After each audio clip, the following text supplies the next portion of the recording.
Good morning friends, welcome my back to channel Tripti's ব্লগে। তোমাদের একবার অনেক অনেক ওয়েলকাম। আমি তৃপ্তি, তোমাদের হচ্ছে তৃপ্তিস ব্লগ। এখন টাইম হচ্ছে সকাল 6টা, মেয়ে গেছে পড়তে, তো আমি আমার কাজগুলো সেরে নিচ্ছি। তীর্থ ঘুমাচ্ছে, আমার হাজব্যান্ডও বেরিয়ে গেছে দোকানের জন্য।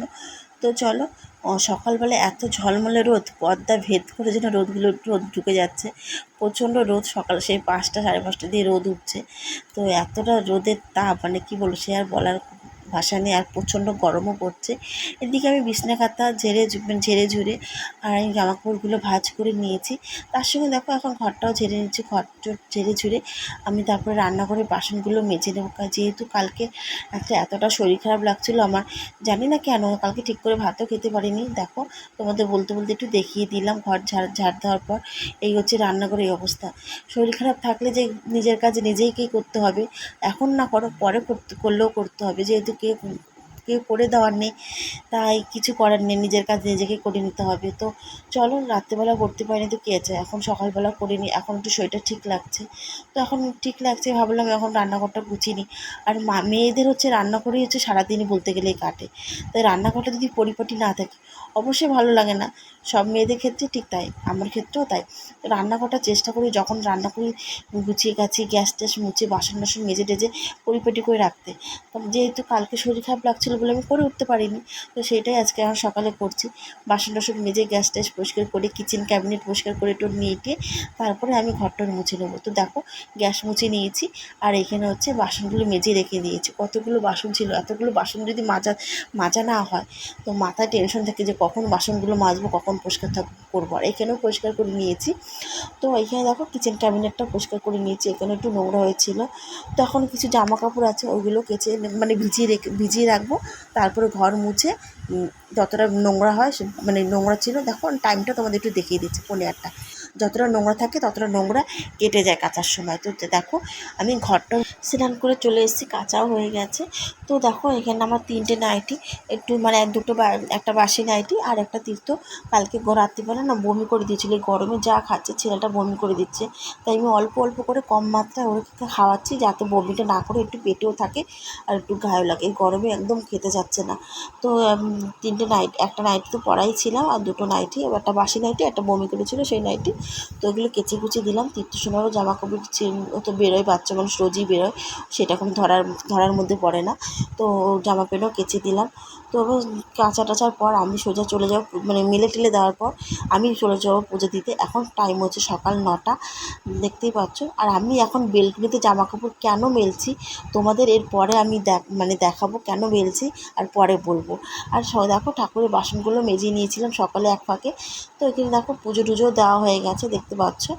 তো আমি যে ছাদে জামা কাপড় মেলি না তা না, আমি ছাদেও জামা কাপড় মেলি, যেহেতু এখন অন্য কারণবশত আমাকে এখন বেলকনিতে মেলতে হচ্ছে। তো তোমাদের সেটা অবশ্যই পরের ভিডিওতে, মানে পরের ব্লগে তোমাদের আমি সেটা শেয়ার করব কেন আমি এখন বেলকনিতে মেলছি। তো যাই হোক, দেখতে পাচ্ছ পুজো টুজো আমার দেওয়া হয়ে গেছে। কত সুন্দর সাদা ফুল ফুটেছিল, সেই ফুলগুলো দিয়ে আমি ঠাকুরঘর সাজিয়ে টাজিয়ে পুজো টুজো দিয়ে চলে এসেছি আমি রান্না করতে। সকালে হবে আলু ভাজা আর ভাত, আর তার সঙ্গে হবে উচ্ছে ভাজা। এই গরমে উচ্ছে ভাজা বলো আর উচ্ছের তরকারি বলো, খেতে তো বেশ ভালোই লাগে। আর যেরকম মশলা খাবার দাবার আমার ভালো লাগছে না এখন গরমে, আমার কি আর হাজব্যান্ডের কি, তোমাদের দুজনে এরকম হালকা পাতলা খাবারই খুব ভালো লাগে, তার সঙ্গে যদি টক ডাল হয়। তো চলো, সকালে খাওয়া দাওয়া হয়ে গেছে, সোজা চলে আসলাম দুপুরে রান্না করতে। এখানে হচ্ছে বাটা মাছ দিয়ে হবে কুমড়ো শাকের তরকারি আর উচ্ছে দিয়ে তরকারি। তোমাদের বললাম না, উচ্ছের তরকারি আর উচ্ছে ভাজা এখন আমাদের খুবই ভালো লাগে। আর মেয়ের হয়েছে বায়না চিকেন খাবে, তা হাজব্যান্ডকে ফোন করলাম চিকেন নিয়ে আসার জন্য। তো আসার সময় চিকেন নিয়ে এসে তার সঙ্গে আমি মশলাটা করে রেখেছিলাম, তো আমার রান্না হয়ে গেছিলো অনেকক্ষণ আগে। তো এখন চিকেনটা কষাচ্ছি, মেয়ে বায়না, ও চিকেন খেতে চেয়েছে, তো এখন ওর জন্য চিকেন এনেছে। তো ও ও খাবে, অবশ্য আমরাও খাবো, তার একা খাবে না, আমরাও খাবো অল্প অল্প। যেহেতু এখন টক ডাল হলে তো আর কোনো কথা ছিল না, টক ডাল হচ্ছে খুব ভালো লাগে। এখন টক ডাল যেহেতু করিনি, যাই হোক কী রান্না করেছি তোমাদের সঙ্গে তার একটু শেয়ার করি। এখানে হচ্ছে টমেটো ভাজা, পাকা টমেটো, আর হচ্ছে উচ্ছে দিয়ে আলু দিয়ে মাছ। এই পাকা টমেটো ভাজা ভালো খায় আমার বৌদি, সেখানে কি বলবো, উনি খুবই ভালো খায় পাকা টমেটো ভাজা। যাই হোক, এখানে হচ্ছে কুমড়ো শাক দিয়ে আলু দিয়ে মাছ। তো চলো, আর এখানে দেখো মেয়ে কি বানিয়েছে, আইসক্রিম না কিন্তু বরফ দিয়ে ছোটো একটা কাপ দিয়ে, প্লাস্টিকের যে কাপগুলো ওর মধ্যে জল দিয়ে কাটি দিয়ে রাত্রিবেলা ঢুকিয়ে রেখেছিল।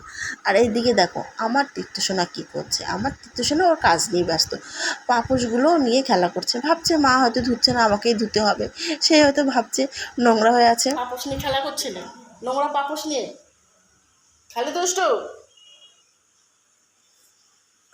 না, নামে না। অনেকটা লং টাইমের পর আসলাম, যেহেতু দুপুরবেলা খাওয়া দাওয়ার পর একটু শুয়েছিলাম, তোমাদের বলেছিলাম যে আমার শরীরটা ভালো লাগছিল না আগের দিন রাত্রে, তো একটু ঘুমিয়ে টুমিয়ে নিয়েছিলাম। আর আমি মানে তোমাদের সঙ্গে কথা বলছিলাম, বুঝতে পারছিলাম আমার কথা শুনে, যখন এডিট করতে বসি এতটা পাকার শব্দ হচ্ছে যে আমি কি বলছি তোমরা শুনতে পাচ্ছিলে না, তাই সাউন্ডটা কেটে দিয়ে আমি ভয়েস ওভারটা দিতে বাধ্য হলাম।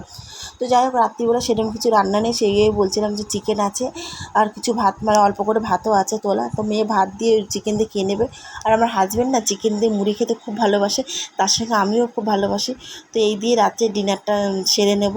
ও বলেছে চিকেন মুড়ি খাবে, তো আমিও চিকেন মুড়ি খেয়ে নেবো, খেতে খুব ভালো লাগে। আর এদিকে তীর্থসোনা ঘুমাচ্ছে বলে তো আমি একটু বসে তোমাদের সঙ্গে কথা বলছিলাম, যখন এডিট করতে বসে দেখছি আমার কোনো কথা শোনা যাচ্ছে না, বরঞ্চ যে পাখা চলছে পাখার আওয়াজ হচ্ছে, তখন কেটে দিয়ে ভয়েসটা তোমাদের সঙ্গে ভয়েস ওভারটা দিয়ে নেবো। তো এই হচ্ছে রাত্রে খাওয়া দাওয়া, সেরকম কিছু রান্নাবান্না করিনি, তাই তোমাদের সঙ্গে কিছু শেয়ার করাও হয়নি। তো বুঝতেই পারছো, তো এখানে ভিডিওটা শেষ করব। সবাই ভালো থাকো, সুস্থ থাকো, চলে আসবো নেক্সট ভিডিও নিয়ে।